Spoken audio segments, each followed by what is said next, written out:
Okay, I'm Okay. absolutely delighted today to have Francis Kiernan of Abis Energy with me on the Business Spotlight. Welcome, Francis. Thank you very much indeed, Brenda. So tell us who you are and what you do, please. Yeah, my name is Francis Kiernan. I'm the managing director of a company, a consultancy called Abis Energy Services, and largely we're a knowledge-based energy consultant. I bought this business in 2017, and we've gradually developed a personality, shall we say, and built success. We're headquartered in Aberdeen, and we have offices in South America, in Guyana, Georgetown in Guyana, and we have an office just about to open in Suriname, in Paramaribo. Fantastic. So what problem do you help your customers to solve? Well, principally, we're engaged with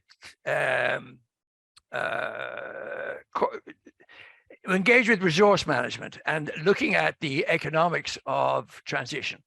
So we recognize that transition throws up a different set of problems and difficulties associated with investment.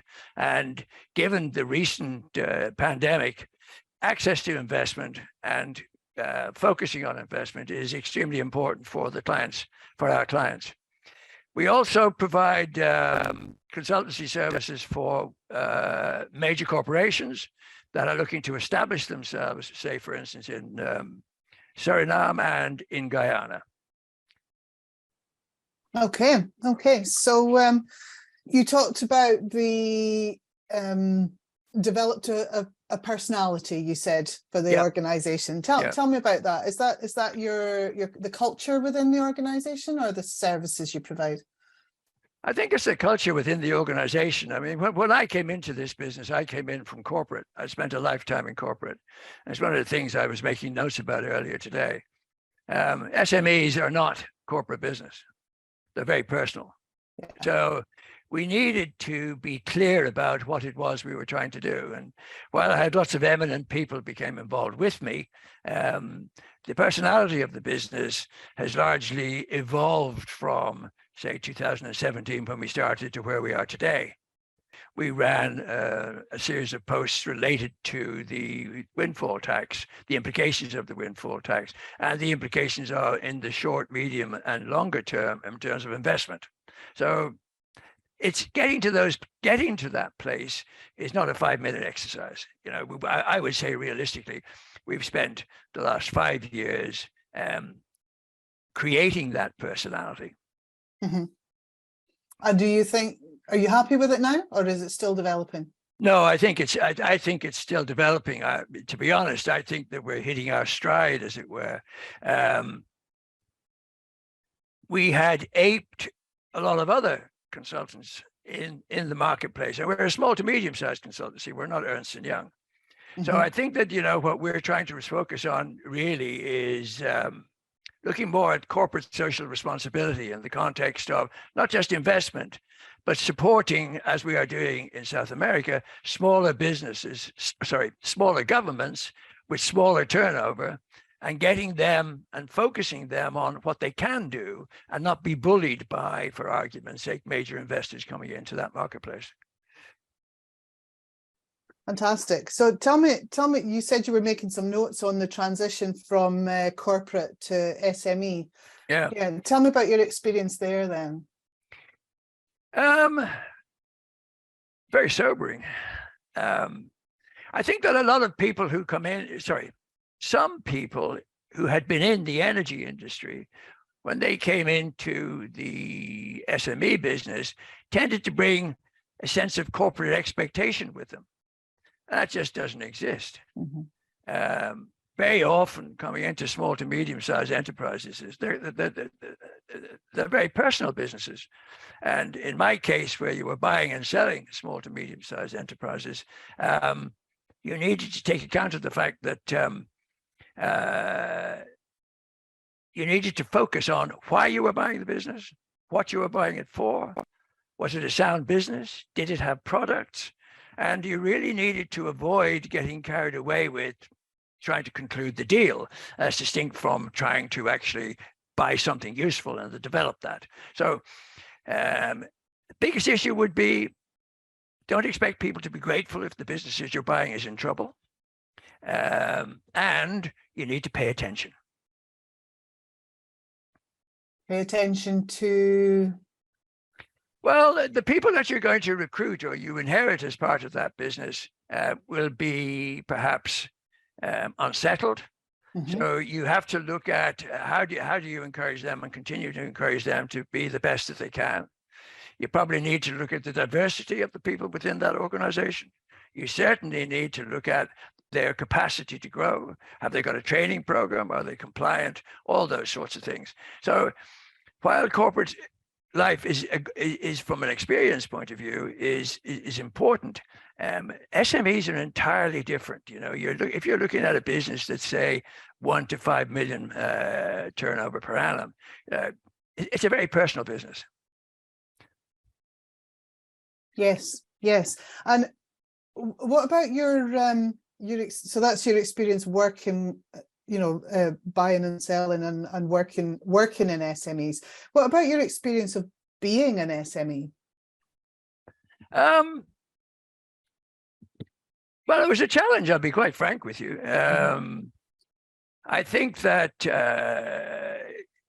for me, my reputation by and large in the energy industry as a whole was my anchor. If I had not had a good reputation, if I had not delivered projects and investment and all the rest of it at a corporate level, then I wouldn't have had the support coming into SMEs. I think the other thing was that I needed to readjust to the demographics of SMEs. Very often they can be younger people, particularly in the technology side, and they have a different take on where the industry is, where it's going, what are the important aspects of, you need to be in tune and open with regard to how you're managing your business and ensure that you're sympathetic to their aspirations. Fantastic. Great to get your perspective. So really, really interesting. What else have been your biggest learnings through your time in actually since 2017 you said, wasn't it? Yeah. How much money it takes, how long it takes. More money and more time than you anticipated. Yeah, really. I mean, I think that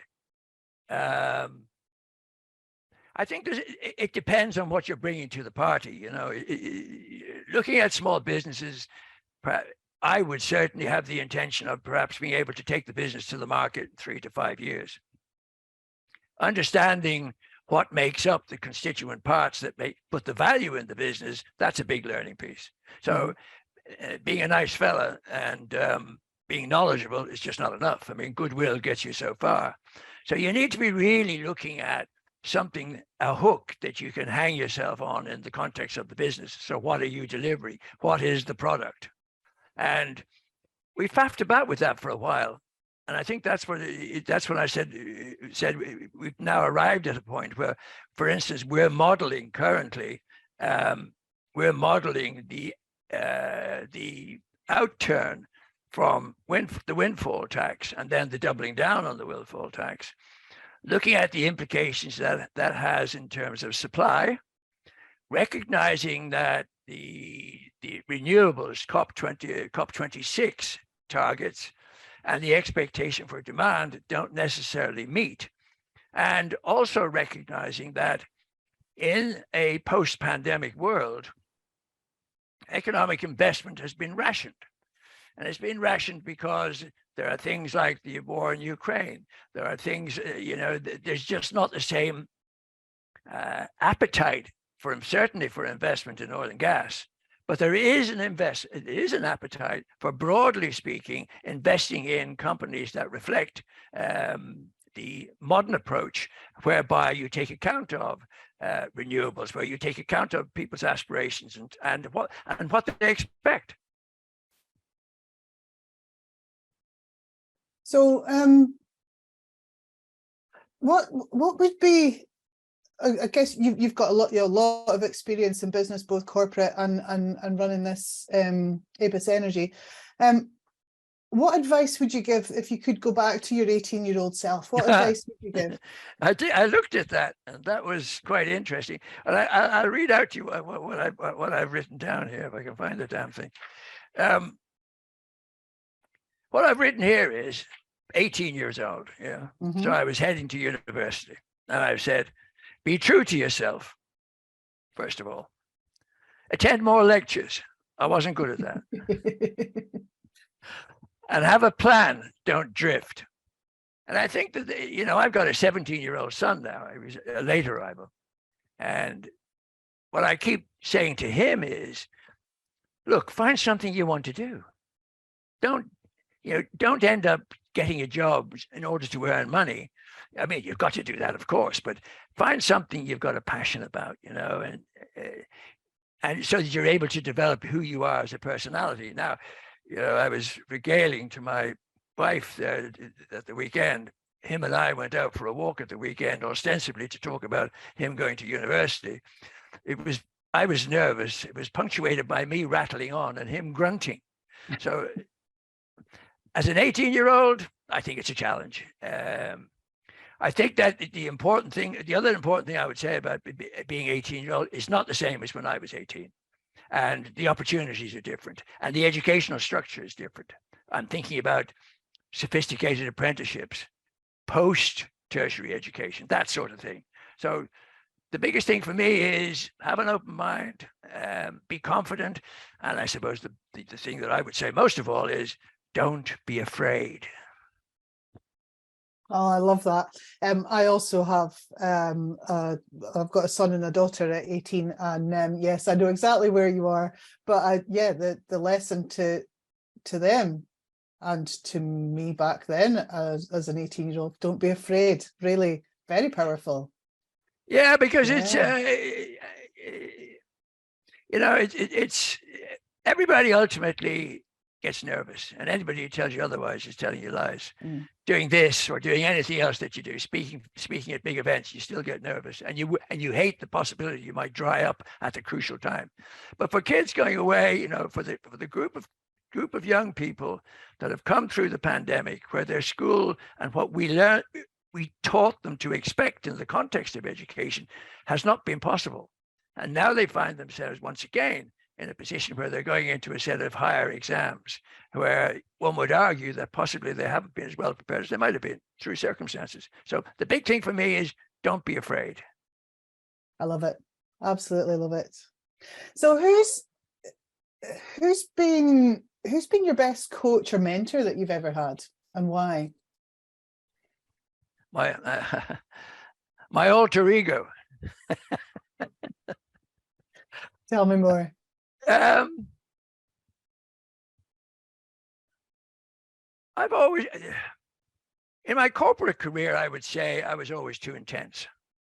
And inevitably, what would happen to me in my corporate career was that people would come up 3 or 4 years later and say, remember all that stuff you were talking about 3 to 4 years ago? Well, we're doing it now. So I think that you need to gauge what you want to speak about, who you want to speak about it to, and you need to understand how that's going to be received. That's not to patronize people, but everybody has their own agenda. They don't come to work to further your career; they come to work to further their career. Mm-hmm. So I think it's important that I think that's an important lesson. So have I answered the question, or am I deviating? You might be deviating slightly. I'm going to try and understand what you're saying there. Are you suggesting that there are mentors in your career who have been doing it to further their own career rather than yours?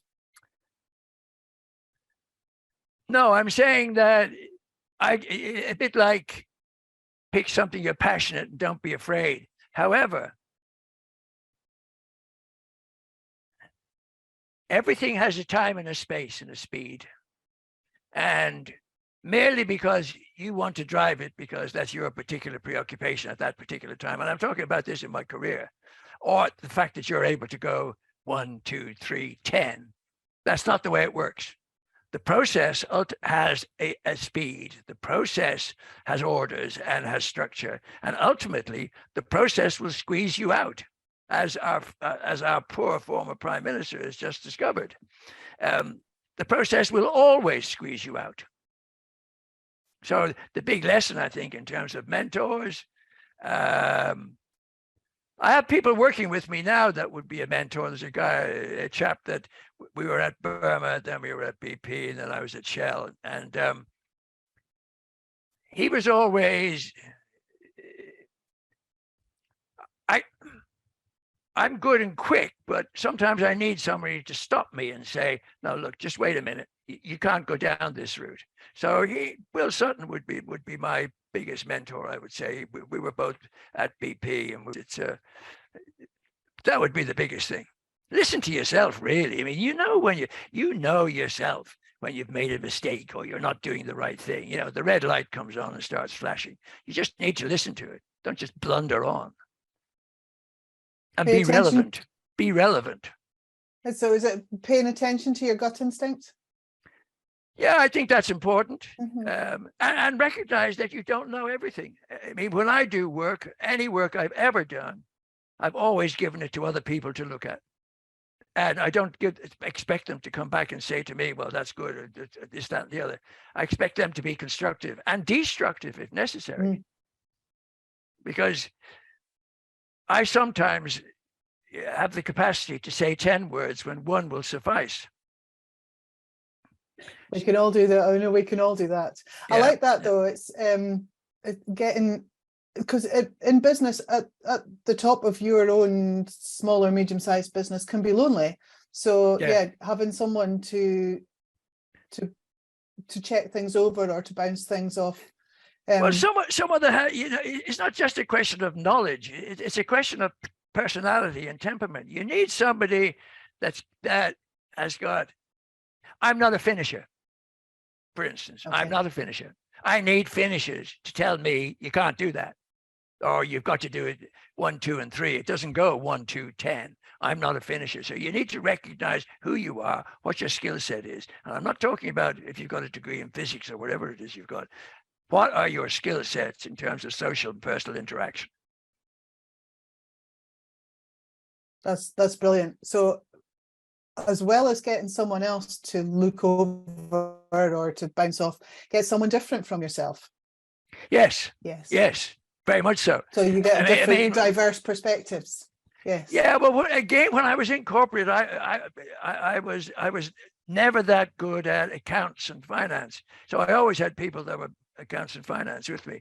And the other thing was, when I came into this side, the one thing I said to my people is always employ somebody better than you, or try to, because you're only as good as your team. Yes. And you've got to respect your team. And yes, you've got to respect your team. And ultimately, they have to respect you, because, you can only bluster so much. And I came from a background in the energy industry where people shouted at each other. That was quite the norm. Mm-hmm. So no, don't tolerate that. So some brilliant lessons from your career there, Francis. Thank you. What does the next 5 years bring? Well, I made a note about this, and I wanted to try and keep it.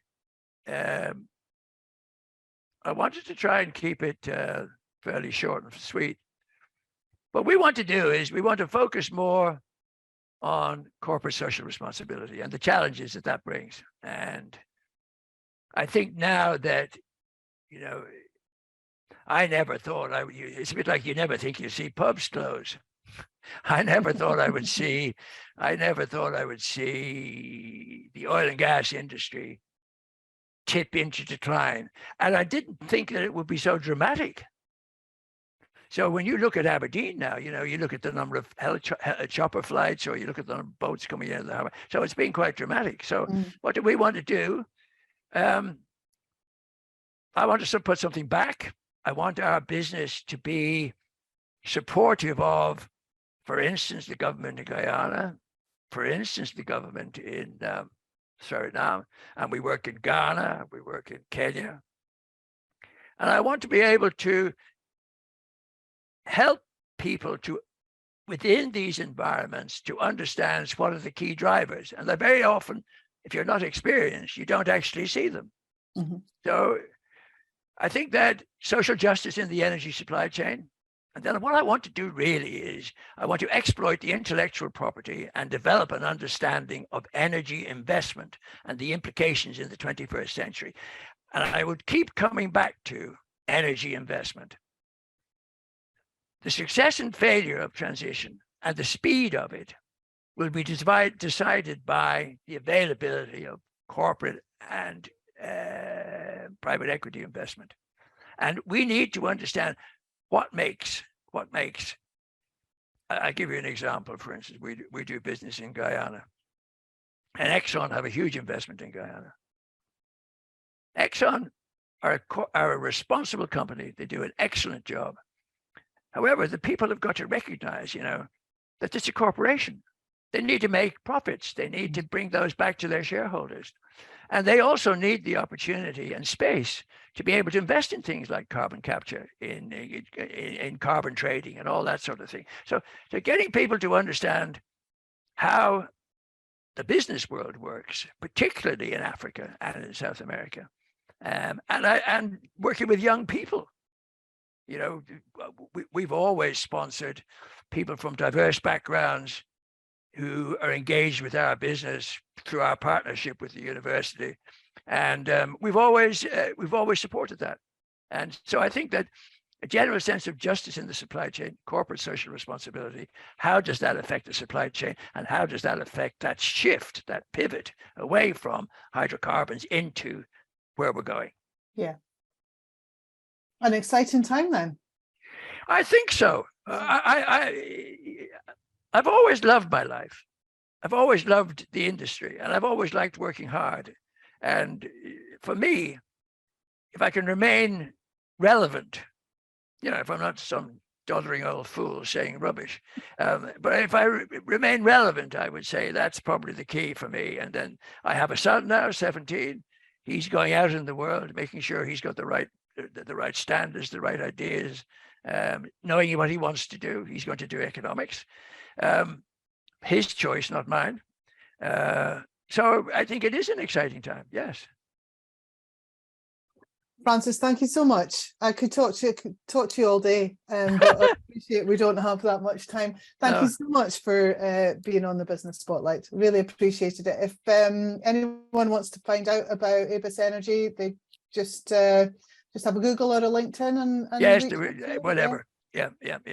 But I want to thank you very much for giving me the opportunity. Hope I didn't prattle on too much. Not at all. That's what it's all about.